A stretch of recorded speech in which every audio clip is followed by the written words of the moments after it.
Hello again. So we are going to discuss today about the nature of light and the reflection of light. Light has been, the concept of light has been present to us since the time that we are born.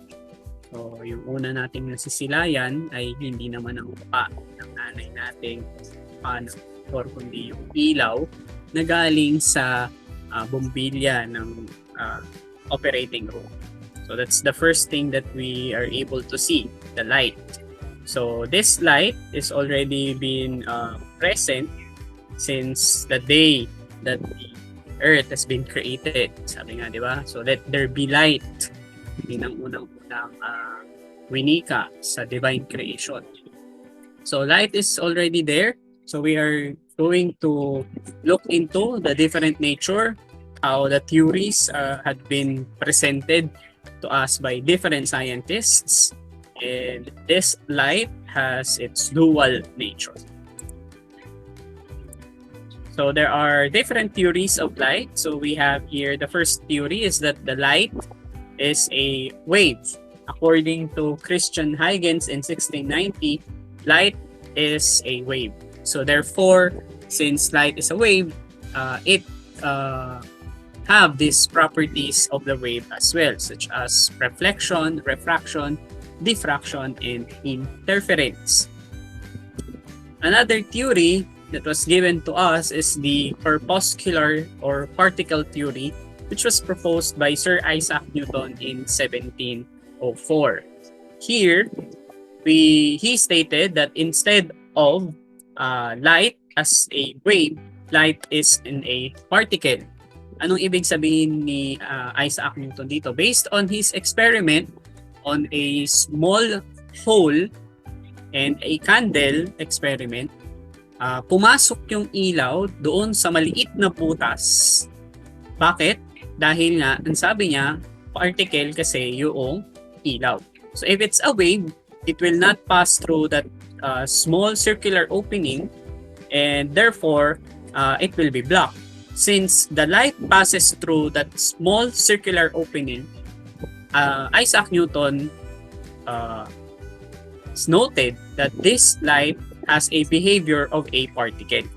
So this is where his corpuscular or particle theory has been proposed.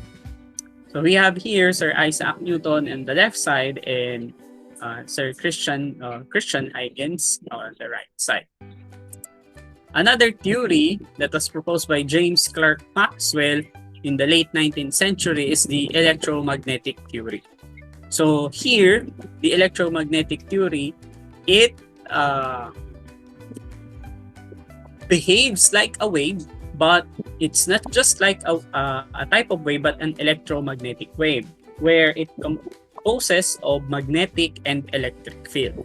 Let's take note that the electric field is always on a up and down motion, while the magnetic field is always on the sideways motion. So the electromagnetic wave gives us the idea that light can travel on a vacuum, that it doesn't need a medium to propagate.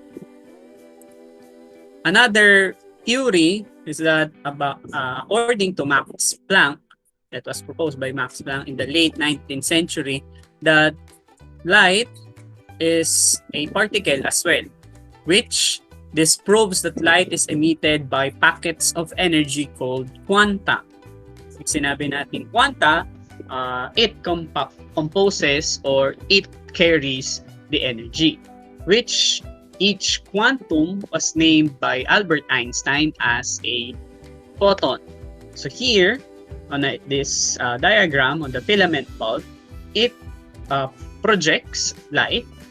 So it contains quanta or each photons which have energy on each, which makes the light behaves as a particle, or light sometimes behaves as a stream of particles. So the dual nature of light has been proven by some scientists through different experiments. The speed of light differs from different medium. When we say medium, it's an object where the light will passes through. So what are these mediums that I am referring to? These are the states of matter. So we have solid, liquid, and gas. So light travels fastest in vacuum, where there are no particles, and slower in solids. Unlike sound, sound travel fastest in solids and it cannot travel in a vacuum. Since sound as a wave needs a medium to propagate para makagalaw yung medium. So as the wave carries the energy, so it needs a medium so that it can transfer the energy from one point into the other. The speed of light in a vacuum is equivalent to 3.0 times 10 raised to 8 meters per second. So, gan kabilis yung ilaw. The electromagnetic spectrum and the colors of light. This means that the greater the frequency, the shorter the wavelength. Ibig sabihin natin dito, mas mataas na enerhiya ang meron kung mataas ang frequency na meron sa isang electromagnetic wave. So the different electromagnetic spectrum which gives us the following. We have the radio waves, the microwaves, the infrared, the visible light, the ultraviolet, the soft X-rays, the hard X-rays, and the gamma rays. Here, we can notice that the wavelengths are much longer on radio waves and microwaves compared to the gamma rays and hard X-rays with a shorter wavelengths, which means that the longer the wavelength, the lesser the frequency it contains. So the lesser the frequency it contains, the lesser energy that it possesses. So the greater the frequency, the higher the energy that you have. So we have the TV and radio frequencies coming from the television and radio stations. So we use radio waves. So we do communications through the radio waves, through the cell phones. Okay, sa satellite naman natin ginagamit ang mga microwaves. So still, we can use this microwave in telecommunication through the use of satellite. Okay, so we can use X-rays for scanning our body through the X-ray machines. Very good. So here, the electromagnetic spectrum is just a line of electromagnetic waves where this light, the visible light, is present. Pag sinabi nating visible light, it composes of the 7 colors of the rainbow. So when we say visible light, it composes of the 7 colors of the rainbow, and the 7 colors of the rainbow came from one particular visible light, which is the white light. So a little discussion of the different colors will be on the next discussion. Now, before the red light, we have the infrared rays. So it is a much lower compared to the red color. That's why it is called as the infrared. Now, for the ultraviolet rays, it is named as ultraviolet because it is much greater than the violet color. So the ultraviolet rays, these are the rays coming from the sun, which will be very unhelpful to the human body. While the infrared rays, these are the things that we use, diba, in remote controls for television. Light travels in a rectilinear propagation. Kapag sinabi nating rectilinear, it refers to something that moves in or forms a straight line. So, ibig sabihin, ang ilaw ay laging papunta sa isang direction lamang. On a straight line pa. So, hindi ito basta liligo tulad ng sound. Hindi siya basta-basta magbe-bend. the evidence of this kind of ectilinear path is the formation of shadow. So let's move on to the reflection of light. So one property of light is reflection. Another one is refraction. Then we have interference, diffraction. Then we have another property that is only applicable for light, which is polarization. So for this day, I'm going to discuss only reflection of light. What is reflection? It is a turning back of light into the same medium after striking a surface. So again, reflection, when we go back to the discussion of waves during your junior high, it's a bouncing back of wave. So, pabalik-balik lang. So in light, it's the turning back of light. It's the bouncing back of light in the same medium. Ibig sabihin, kung tumama yung ilaw sa glass, ito ay magbabounce back from the glass. Hindi siya kung tumama sa glass, magbabounce back siya from the water. So hindi ganon. It should be from the same medium where it strikes.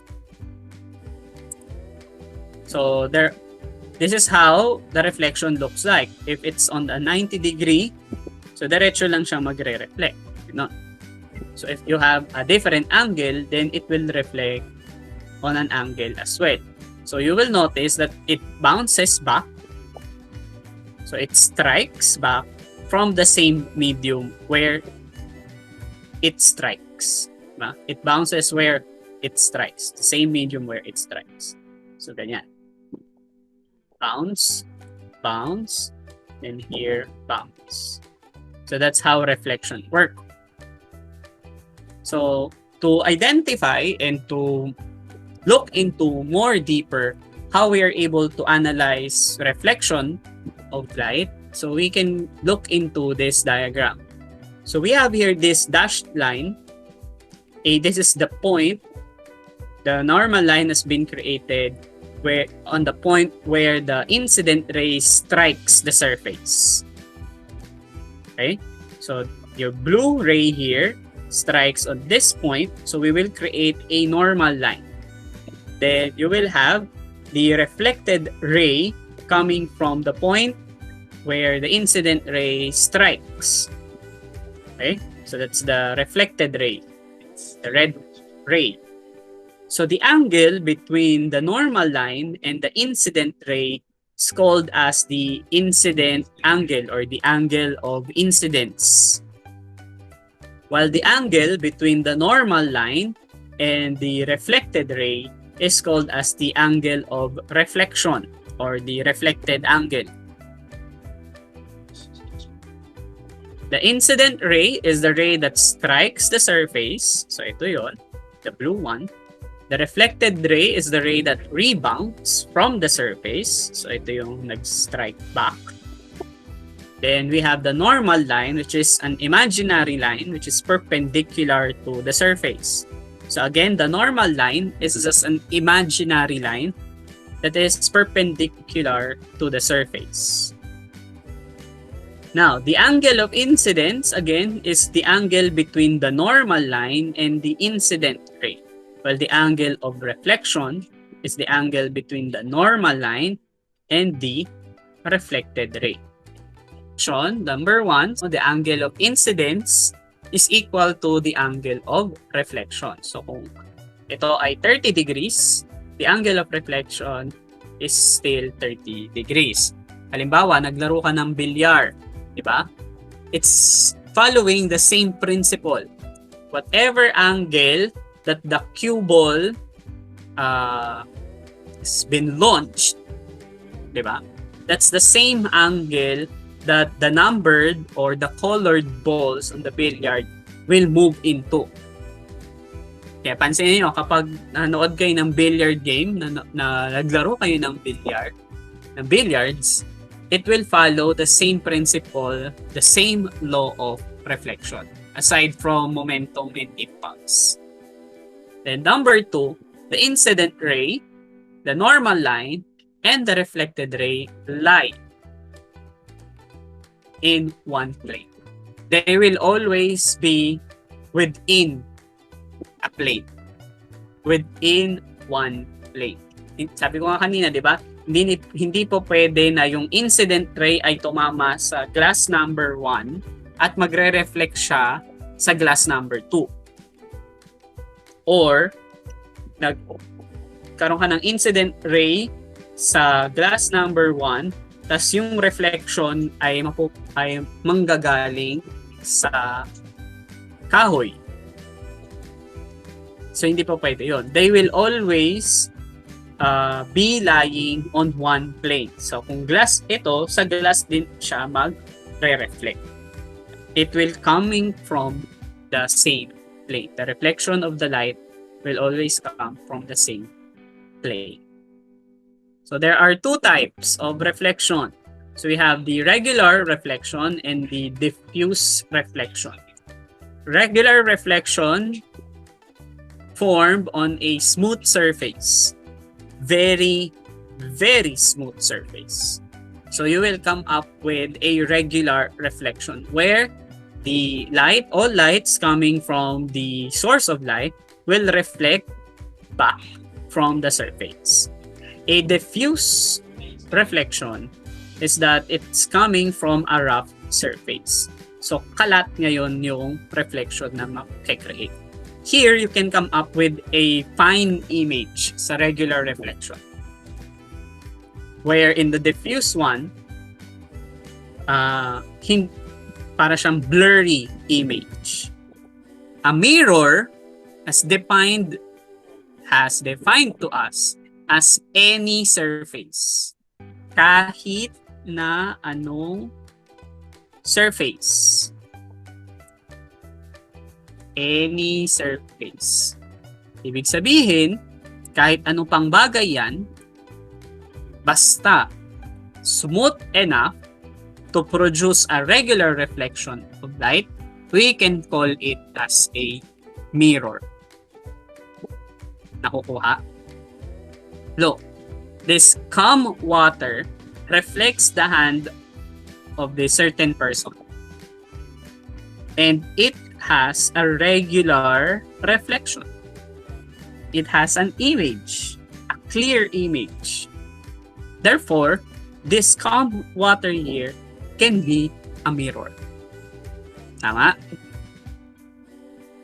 This cat is playing on this glass mirror. So, kahit na anong bagay na kayang mag-produce ng regular reflection, ang tawag natin doon, mirror. There are two types of mirrors.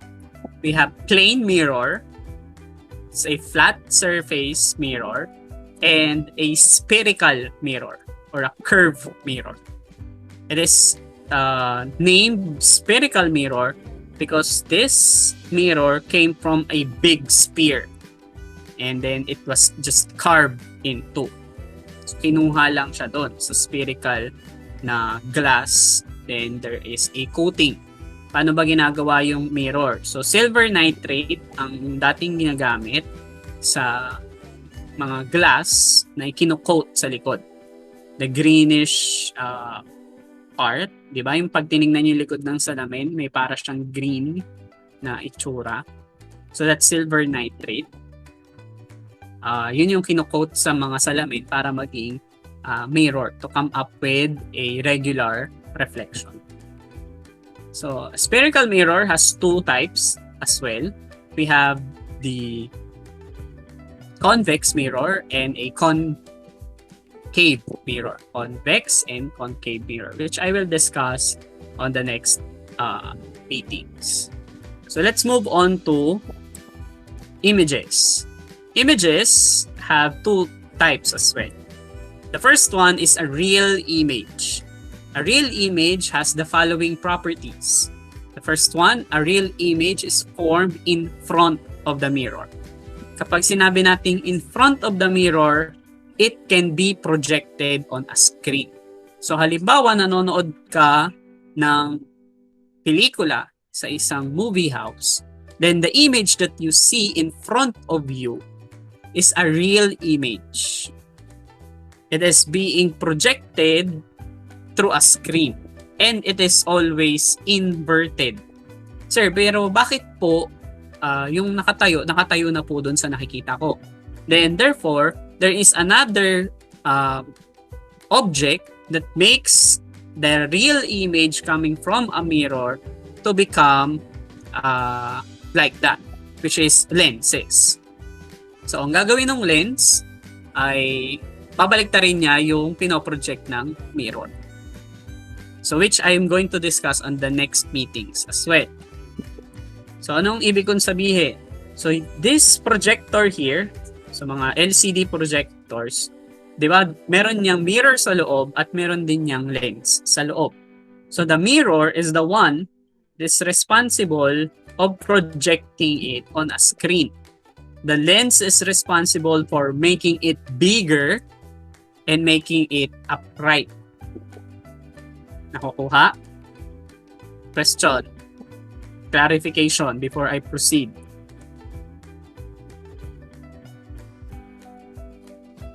Hello? Tama, sir. Are you still with me? Konti na lang. So, ulitin ko. So, images that is being projected, it is known to be as a real image. Okay?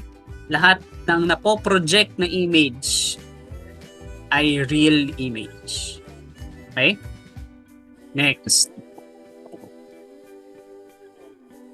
A virtual image, on the other hand, is formed at the back of the mirror. Back of the mirror? Yes. Not inside the mirror, but at the back of the mirror. That's why it is called as virtual image. It cannot be focused on a screen. So whatever you see here, it cannot be projected anymore. Kung ano yung nakikita mo sa harap ng salamin, hindi mo yan pwedeng i-project. Halimbawa, merong ilaw na tumama dyan. Yung mukha mo, hindi yan magpo-project doon sa isang banda ng inyong bahay. Ang pwede lang mag-reflect doon, ang pwede lang project doon ay yung ilaw mismo. Kasi the light bounces from our face moving to the mirror.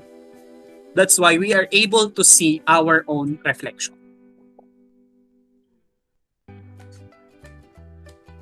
Yung ilaw, pumunta sa mukha mo, yung ilaw na yon ni-reflect ng mukha mo papunta sa salamin.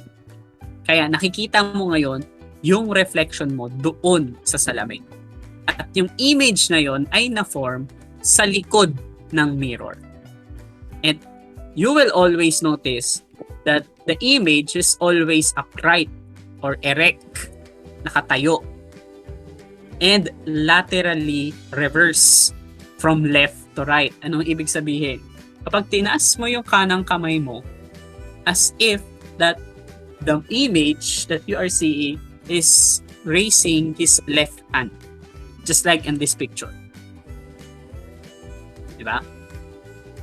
This is the same reason why we write ambulance on a laterally reverse. Para pag nakita sa salamin, mababasa agad na ambulance.